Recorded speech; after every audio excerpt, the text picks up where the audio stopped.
2-3 वर्षामध्ये युवा ग्रामीण पत्रकार संघाचं नेटवर्क आणि जाळं संपूर्ण महाराष्ट्रामध्ये त्या ठिकाणी निर्माण झालं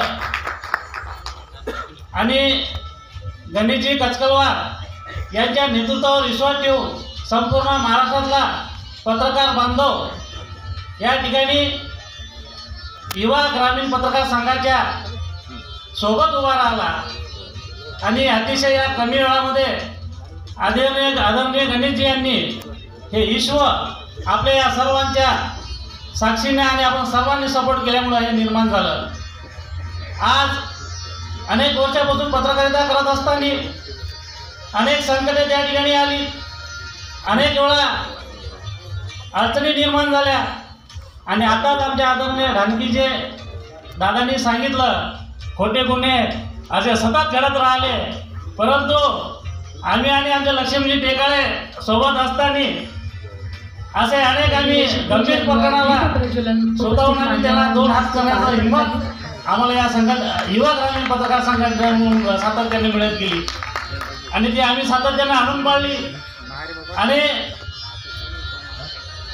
आज नागपूर ठिकाणी युवा ग्रामीण पत्रकार संघाचं राष्ट्रीय अधिवेशन होत आहे। या कार्यक्रमाचे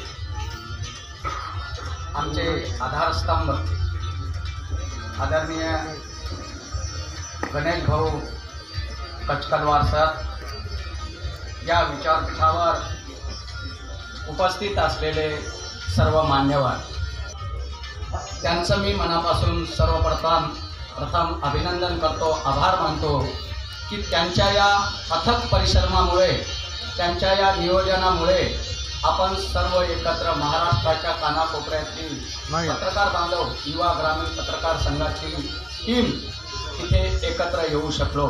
त्यासाठी मी त्यांचा सर्वप्रथम आभार व्यक्त करतो। कचकलवार सरांची माझी ओळख झाली, मी वक्ता नाही, मी माझ्या फक्त त्यांच्या सोबत जुळल्यामुळे, त्यांच्या संघटनेचा एक धागा बनल्यामुळे एका वर्षातलेच सरांचे अनुभव आताच दादांनी शेअर केले की रात्री बेरात्री वेळ काळ न पाहता सर आपल्या संघटनेच्या माणसासाठी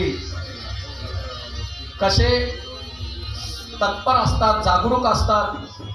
दिनाच्या हार्दिक शुभेच्छा।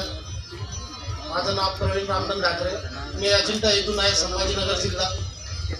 खाडे सर जिल्हा अध्यक्ष यांच्या मार्फत मी या पत्रकार संघाशी जोडलेलो आहे।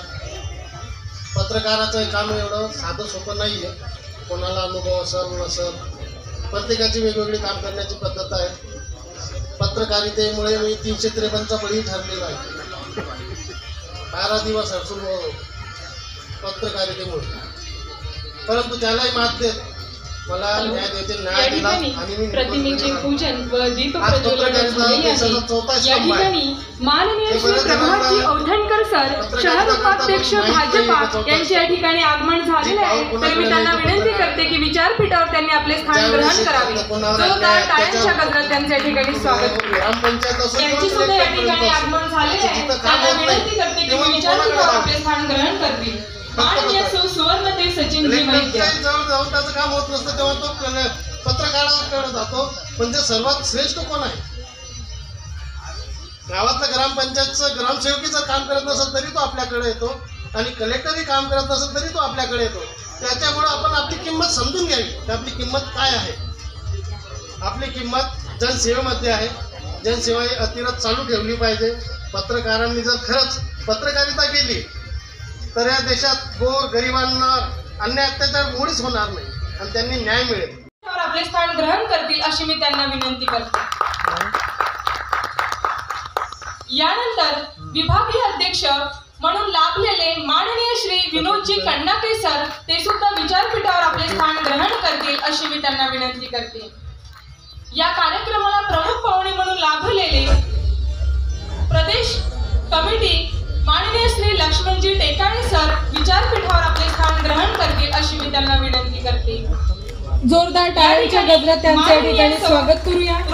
यानंतर या ठिकाणी माननीय श्री सतीशजी अकोला साहेब जिल्हा सचिनजी वैद्य